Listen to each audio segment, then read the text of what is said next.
नमस्कार दोस्तों, मैं हूं doctor M K Sahu, the soul healing homeopathic clinic and research centre Bhopal से। क्या क्या समस्या थी? पहले सिर में दर्द हुआ, हम्म फिर डॉक्टर की दवाई से आराम नहीं लगा तो यहाँ आए तो हम्म मतलब एक ही बार भी नहीं खाई वो गोली डॉक्टर की और यहाँ से ठीक हो गए। हम्म उसके बाद फिर हाथों में हम्म छाले टाइप के हुए, हम्म बहुत दर्द करते थे, लाल लाल चिट्टे हो जाते थे, फिर वो भी ठीक हो गए। पैरों में भी हुए थे? पैरों में भी हुए थे। Type 2 diabetes, thyroid, bronchial asthma, हाँ ब्रोंकिएक्टेक्सिस, ये सब बीमारियां थी, है ना? जी, तो अभी कैसा लग रहा है आपको जुलाई से अभी तक?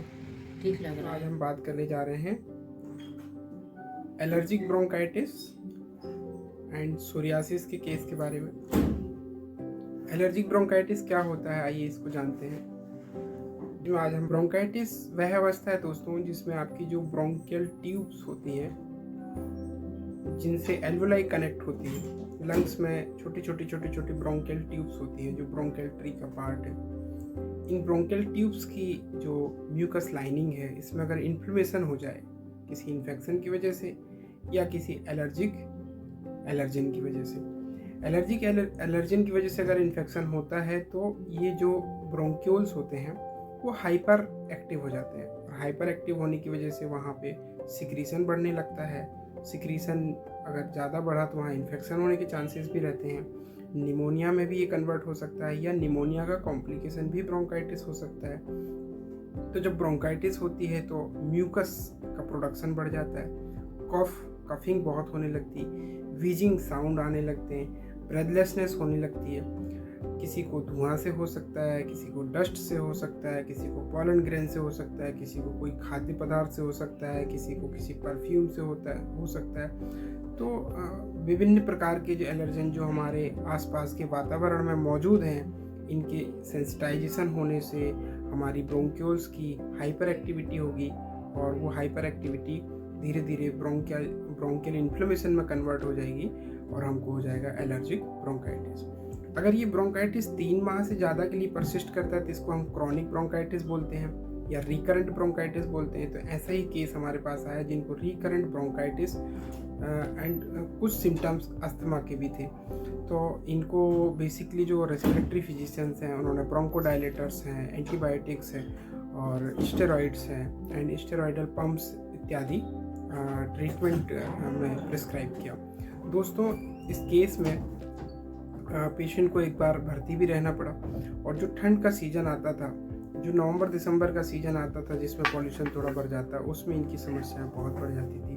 हमारे पास ये केस खांसी, ब्रेथलेसनेस और फीवर ये सब हिस्ट्री लेकर के आया था।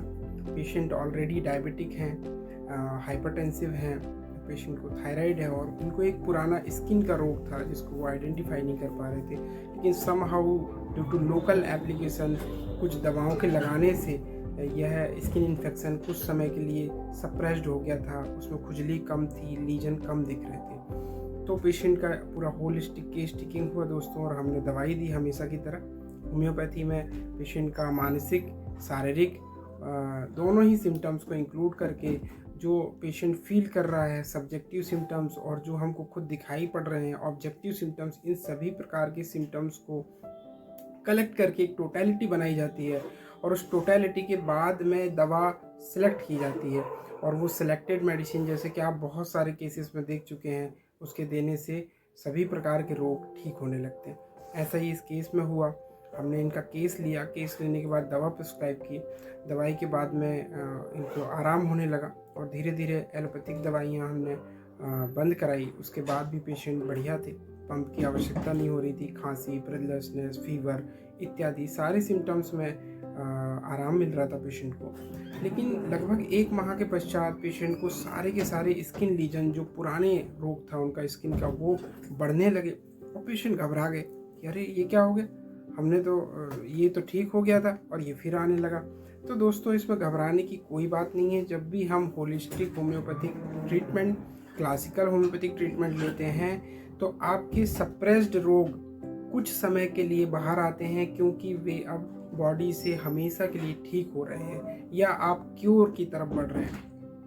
आपका सप्रेस्ड स्किन, बिकॉज आपने लोकल एप्लीकेशन से रोग को कभी ठीक नहीं किया, उसको वहीं के वहीं स्थिर किया है दोस्तों, दबाया है। तो इनको सोरियासिस था जो इनका बाहर आ गया। पेशेंट काफ़ी चिंतित हो गए, अरे डॉक्टर साहब ये क्या हो गया, हमने तो दिखाया था खांसी के लिए, आपने तो ये स्किन वाला हमारा और बढ़ने लगा, अब ये कैसे ठीक होगा, हम स्किन में जाएँ क्या, स्किन को दिखाएं क्या, स्किन के स्पेशलिस्ट को दिखाएं क्या। उन्होंने कहा नहीं कुछ नहीं करना है, नथिंग, आप घबराइए नहीं, आपका बिल्कुल ये ठीक हो जाएगा।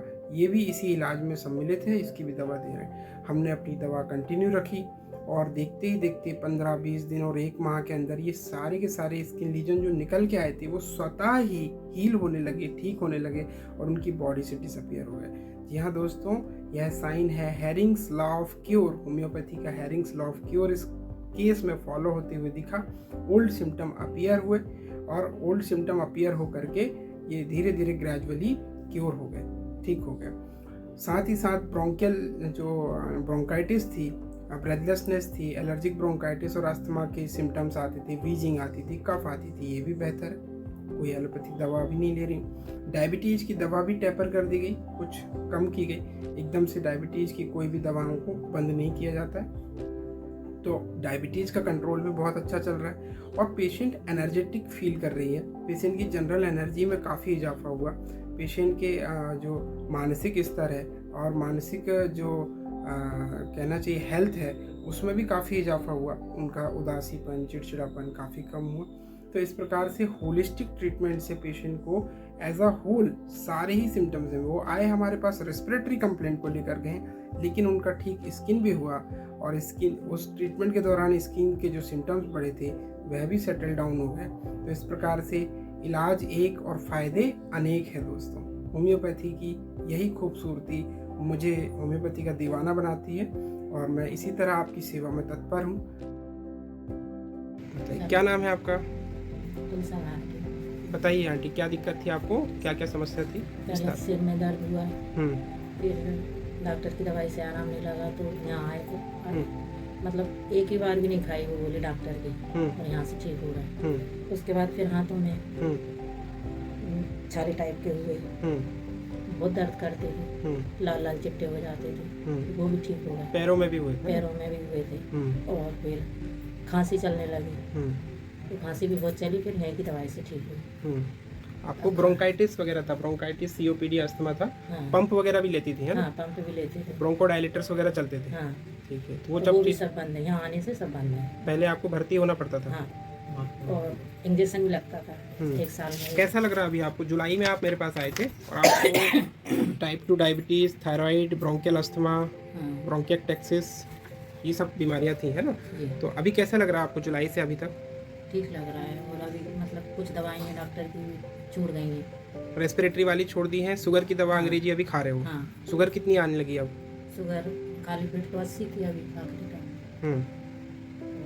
10-12 दिन। आप बताइए कैसी हालत में लाए थे मदर? काफ़ी मतलब कंडीशन ख़राब हो गई थी और नागपुर में भी लगभग 7-8 साल से इलाज चल रहा था। और अभी जब से सर के पास आए हैं उसके बाद फिर हम नागपुर नहीं गए हैं। बीच में अगर कुछ इशू होता है तो सर भी फ़ोन पे गाइड ले लेते हैं, क्योंकि हम एक्चुअली भोपाल से नहीं हैं, आउट ऑफ भोपाल है। तो जब भी ऐसा कुछ लगता है सर को फ़ोन लगा लेते हैं, सर रिटर्न मतलब। आपका अनुभव कैसा रहा? जैसे जुलाई से आप मुझे दिखा रहे हो, आज नवंबर है, ये जुलाई से नवंबर तक ये जो 4 महीने हैं, इसका अनुभव शेयर करो ना। अनुभव की बात करूँ तो सर सिर्फ मम्मी ही नहीं, सर मेरे परिवार से सर समथिंग 10 से 12 लोगों को मैंने अकाउंट जोड़ा है या फिर उनको सही जगह पर लेकर आया हूँ। यही मेरा एक्सपीरियंस है सर सबसे अच्छा। अभी बीच में डर रहे थे जब इनको खांसी हुई थी, भर्ती तो नहीं करना पड़ेगा? अभी ठंड जब बढ़ी तो ऐसा लगा कि कुछ होगा, तो फिर आपके पास फ़ोन किया तो आपने कहा आप लेकर आइए।